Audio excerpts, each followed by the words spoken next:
প্ৰিয় শ্ৰোতাবৃন্দ, এটা নতুন গল্প লৈ আপোনালোকৰ মাজলৈ মই পুনৰ আহিছোঁ। গল্পটোৰ নাম বিৰুদাৰ বাবে ভোজ। গল্পকাৰ সৌৰভ কুমাৰ চলিহা।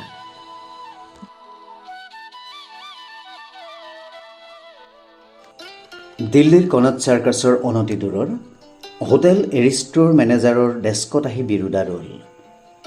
অলপ মিচিকে হাঁহিলে, ক'লে, গুড ডে, মই doctor Birendra Kumar Kakati, room number 1010। এই যে মোৰ কাৰ্ড। মেনেজাৰে মূৰ তুলি চালে। তেওঁ অলপ মিচিকিয়ে হাঁহিলে, ক'লে, গুড ডে, মই খান্দেলৱাল। এই যে কাউণ্টাৰৰ ওপৰৰ নামফলকখনৰ পিনে দেখুৱালে। বহক, আপোনালোকেতো আজি চেক আউট কৰিব 12:15 নহয় জানো? কওক, আপোনাৰ কাৰণে কি কৰিব পাৰোঁ? থেংকছ, বিশেষ একো নহয়। মই সামান্য এটা অনুৰোধ কৰিম, আপুনি ৰাজি হ'ব লাগিব। আপুনিতো জানেই আমি 4জন doctor Saha, doctor Chowdhury, doctor Singh আৰু মই এই 4 দিন আপোনালোকৰ পৰা সুন্দৰ আতিথ্য পালোঁ। আমি অতি সন্তুষ্ট। এতিয়া অলপ আজৰি সময় পাই আমাৰ 3জন ডাক্তৰ ওচৰতে অলপ কিনা কটা কৰোঁ বুলি ওলাই গৈছে। মই ভাবিলোঁ 11:15 আহিব আমাক বিমান কোঠলৈ লৈ যোৱা গাড়ী। ট্ৰেইনতে আমাৰ দুপৰীয়াৰ আহাৰ হ'ব। ভাবিলোঁ খুব দেখোন পিয়াহ লাগিছে, ডাইনিং হলতে গৈ কিবা চুপ টুপ এটা খাই লওঁ। তাত গৈ বহিলোঁ। কিন্তু চাওক, অভ্যৰ্থনা লাউঞ্জৰ সিমূৰৰ দুৱাৰ এখনৰ পিনে আঙুলিয়াই দেখুৱালে।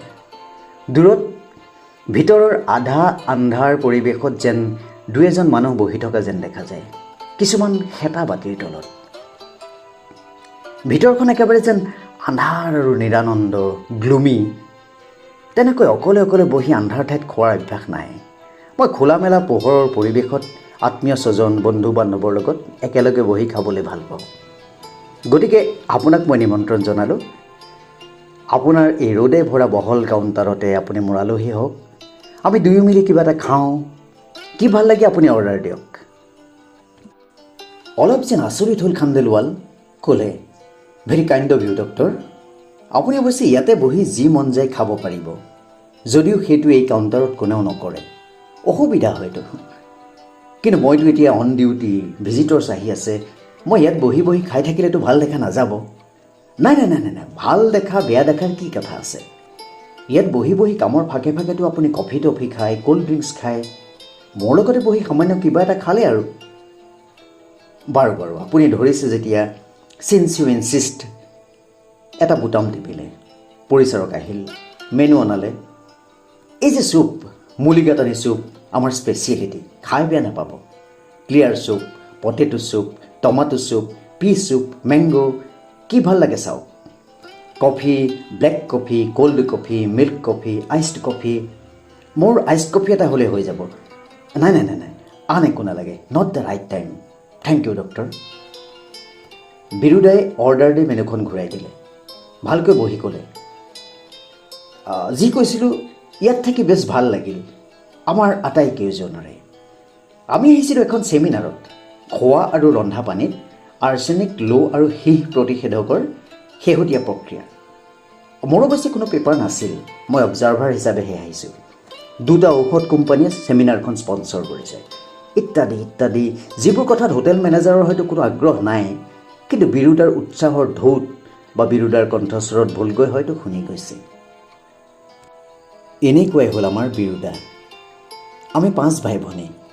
বিৰুদাৰ তলতে মই, জুনু, ওকালতি কৰোঁ। মোৰ তলত ৰুণু, LIC এজেণ্ট। তাৰ তলত ফুনু, একো নকৰে মাটি বাৰী চাই। একেবাৰে তলৰজনী ভনী ৰীণা, বিয়া হৈ গৈছে, এতিয়া অষ্ট্ৰেলিয়াত থাকে। আমাৰ 4 ভাইৰ পৰিয়ালকেইটিৰ মাজত অহা যোৱা চলি থাকে। জন্মদিন, পৰীক্ষা পাছ, বিহু আদিৰ উপলক্ষে পাৰ্টি ফিষ্ট আদিৰ আয়োজন হয়। কিন্তু এইবোৰৰ উপৰিও অনানুষ্ঠানিকভাৱেও লগালগি হয়, খোৱা বোৱা চলে। বিৰুদাই যিমান পাৰে খাৱৰীয়া গোটাই লৈ খোজ গল্প আৰম্ভ কৰি দিয়ে। যি কৈছোঁ, বিৰুদাই খাবলৈ ভাল পায় আহল বহল পৰিৱেশত আন কোনোবাৰ লগত কথা পাতি পাতি, যেন পাৰিলে ৰাস্তাৰ পৰাই কাৰোবাক ধৰি আনি কাষত বহুৱাই ল'ব।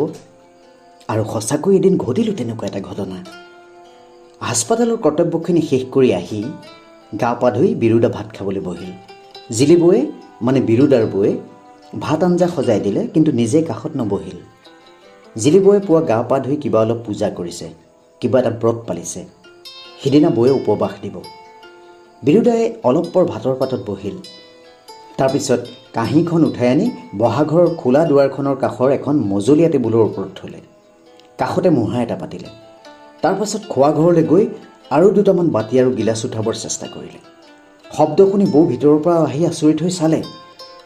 ইয়ে ৰাম, এইখন কি চব উল্টা পাল্টা কৰি পেলালা? কি হ'ল? এই নহয় হে, বিৰুদাই ক'লে। আজি দেখোন ডাইনিং ৰুমটো কিবা অলপ আন্ধাৰ আন্ধাৰ হোৱা যেন পালোঁ। অলপ জেকাও হৈছে নেকি? এই হয় হয়, বৌয়ে ক'লে। সদায় তাতে চাৰিবেলা চাৰিবাৰ কৰি খোৱা, আজিহে ৰুমটো জেকা হ'ল, আন্ধাৰ হ'ল। বুজিছোঁ দিয়া, আজি খোৱাৰ সময়ত লেকচাৰ যাৰিবলৈ মানুহ নাই নহয়, সেয়ে তোমাৰ পেটলৈ ভাত নোযোৱা হ'ল। নহয় নহয়, বিৰুদাই ক'লে। মানে সদায়নো আৰু একেটা জেগাতে বহি কিমান খাবা হে, বৰিং হৈ যায়। অলপ যেন অনুনয়ৰ ভাৱত বিৰুদাই ক'লে, মাজে মাজে পজিশ্যন চেঞ্জ কৰি চাব লাগে দিয়াচোন, কেনে লাগে। অঁ, সেইজনী কোন হে? ছোৱালী এজনীয়ে এহাতে এটা ছাতি আৰু ইহাতে এটা বেগ লৈ বিৰুদাহঁতৰ ঘৰটোৰ পিনে চাই চাই আহি আছিল। বৌয়ে ক'লে, কিয়, সেইজনী কৰবী নহয় জানো? আজি আকৌ তাইকো চিনি নোপোৱা হ'লানে? কৰবী হ'ল কাষৰ ঘৰৰ ডক্টৰ চহৰীয়াৰ খুলখালী। MA পঢ়ে, হোষ্টেলত থাকে, মাজে মাজে আহে। অঁ হয়তো, বিৰুদাই ক'লে। বহুত দিনৰ মূৰে মূৰেহে দেখা পাওঁ যে, পাহৰিয়ে যাওঁ হে। এই মাতাচোন, মাতা, তাইক এবাৰ মাতা। মাতিব লাগে কিয়? আচৰিত হৈ বৌয়ে ক'লে। কৰবী গৈ তেতিয়া কাষৰ কোৱাৰ্টাৰটোৰ গেটত হাত দিছে। বৌয়ে ক'লে, নালাগে, এই অসময়ত এনেকৈ তাইকনো কিয় দিগদাৰ কৰিব লাগে? বিৰুদাই অলপ অধৈৰ্যৰ দৰে কৈ উঠিল, একো দিগদাৰ নহয়, এই যে সোমাই যাব এতিয়া, মাতাচোন মাতা। অলপ বিভ্ৰান্ত হৈ বৌয়ে লৰালৰিকৈ এবাৰ বিৰুদাৰ পিনে চালে, তাৰপাছত লাহেকৈ চিঞৰিলে, অঁ কৰবী। কৰবীয়ে মূৰ তুলি চালে। জিলিবক দেখি লাহেকৈ হাঁহিলে। অলপ আচৰিত হোৱাৰ দৰে ক'লে, খুৰীদেউ, মোক মাতিছে? অঁ, আহিবা নেকি অলপ? বৌয়ে ক'লে। অঁ বাৰু। অলপ ইতস্ততঃ কৰাৰ দৰে কৰি কৰবী বিৰুদাৰ গেটলৈ আহিল। খুলিলে। বহাঘৰলৈ সোমাই আহিল। ছাতিটো নমাই থ'লে, বেগটো থ'লে, জিন্সটো আৰু টপটো সামান্য টানি লৈ বিৰুদা আৰু জিলিবৰ পিনে চালে। ক'লে, খুৰাদেউ ভাল, মোক বিচাৰিছে? বিৰুদাই ক'লে, অহ কৰবী, তোমাক দেখাই নাপাওঁ নহয়, কথা বাৰ্তা হ'বৰো সময় নাপাওঁ। আজি হঠাৎ এনেকৈ দেখা পাই গ'লোঁ, ভাবিলোঁ খা খবৰ লৈছোন অলপ। বহা বহা, সেই চোফাখনতে। নহয় নহয় নহয়, মুহাটোতে ভাল হ'ব, বহা বহা। অঁ, তুমি MA পঢ়ি আছা নহয়? বেছ বেছ, সোমাবাচোন মাজে মাজে। অঁ হেৰা, কথা এটা হ'ল নহয়, দেখিছানে, এওঁক ঠিক সময়তে ঈশ্বৰেই পঠাই দিছে। মই ঠিক ভাত খাবলৈ বহিছিলোঁ, তুমি আহি ওলালা, বৰ ভাল হ'ল। দুপৰীয়াৰ অতিথি সাক্ষাৎ নাৰায়ণ। বহা, তুমিও মোৰ লগতে কিবা এটা টেষ্ট কৰা। খুৰীয়ে আজি যে চিতল মাছৰ কলঠি নে ডালনা কি এখন ৰান্ধিছে, গন্তুৱে চমৎকাৰ। আৰু তিলেৰে কাৱৈ মাছৰ আঞ্জা, কি যে মাৰ্ভেলাছ। ইমান পৰে কপাল কুচাই শুনি থকা জিলিবই অৱশ্যে ইতিমধ্যে গম পাইছে বিৰুদাৰ উদ্দেশ্যটো কি, মানে খাবলৈ সংগী এজন লাগে। কৰবীয়ে প্ৰবল আপত্তি কৰি উঠিল, এতিয়াতো তাই একো খাব নোৱাৰে, তাইকতো তাইৰ বায়েকে ভাত খাবলৈ মাতিছে। অঁ হয় নেকি? বিৰুদাৰ কাণ্ডত উপজা বিৰক্তি কোনোমতে চেপি ৰাখি বৌয়ে ক'লে, তেনেহ'লে বাৰু ইয়াত বেছি একো খাব নালাগে, কিন্তু খুৰাই ইমান ইচ্ছা কৰিছে যেতিয়া বহা এখনতে, কিবা সামান্য এটা মুখত দিয়া। কিন্তু জিলিবৰ বিৰক্তি, কৰবীৰ বিভ্ৰান্তি আদি তুচ্ছ কথা বাদ দি বিৰুদা তেতিয়াহে সাগ্ৰহমুখে খাবলৈ বহিছে, আৰম্ভ কৰিলে। অঁ কৰবী, তোমালোকৰ হেড অৱ দ্য ডিপাৰ্টমেণ্ট জানো কোন আছিল?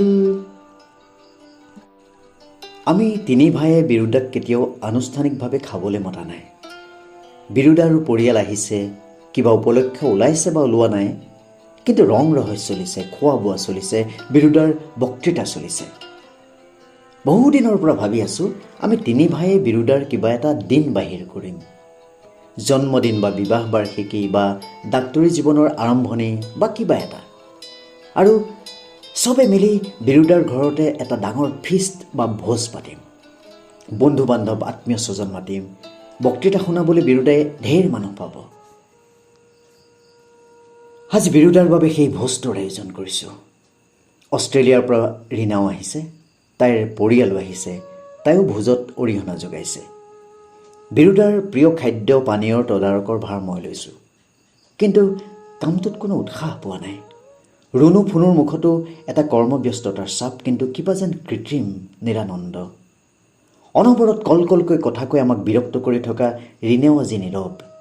জিলিবু অকলে অকলে নীৰৱ মুখে বহি আছে। বিৰুদাক খাবলৈ দিলিনে? ৰুণুৱে সুধিলে। অঁ, মই ক'লোঁ। এতিয়া তাৰ খোৱা হয় মানে অলপ ৰ'ব লাগিব। ক'ত দিলি? সেই যে দেখুৱাইছিল তেতিয়া। অঁ, কুঁৱাপাৰৰ পিছপিনৰ সেই ডাঙৰ কল দুজোপাৰ আঁৰত। ঠাইখিনি পৰিষ্কাৰ আৰু পুৱা মই নিজে এবাৰ সৰাই মচাই চাফা কৰি থৈছোঁ। অঁ, ফুনুৱে ক'লে। কিন্তু এনেকৈ অকলে অকলে লুকাই লুকাই খোৱাৰ দৰে খাবলৈতো বিৰুদাই খুব বেয়া পায়। কি আৰু কৰিবা? জিলিবুৱে এবাৰ মূৰ তুলি চাই ক'লে। শাস্ত্ৰৰ বিধান। ৰীণাই কিবা এটা ক'ব খুজিলে, নোৱাৰিলে। মোৰ কান্ধত মূৰটো পেলাই দি উচুপি উচুপি কান্দি উঠিল। এইবোৰ শাস্ত্ৰৰ বিধান চিধানৰ কি মানে হয়? ফুনুৱে কৈ উঠিল। যোনে যেনেকৈ খাই ভাল পায় তাক তেনেকৈ খাবলৈ দিব লাগে। ব'ল, আমি সেইখিনিত গৈ অলপ অন্ততঃ থিয় দিওঁ, তাক অলপ খোৱাৰ লগ দিওঁ। নহয় অ', এবাৰ জিলিবুৰ মুখৰ পিনে চাই ৰুণুৱে ক'লে। তেনেকৈতো আমি এতিয়া বিৰুদাক লগ দিব নোৱাৰোঁ, তাৰ খোৱাও চাব নোৱাৰোঁ। মানে এতিয়া বিৰুদাই এইটো আৰু নাখায়, তাৰ আত্মাটোৱেহে খাব।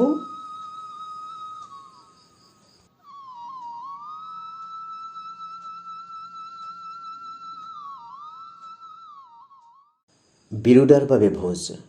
সৌৰভ কুমাৰ চলিহাৰ গল্পটি শুনিলে। গল্পটি শুনি কেনে পালে জনাবলৈ নাপাহৰিব।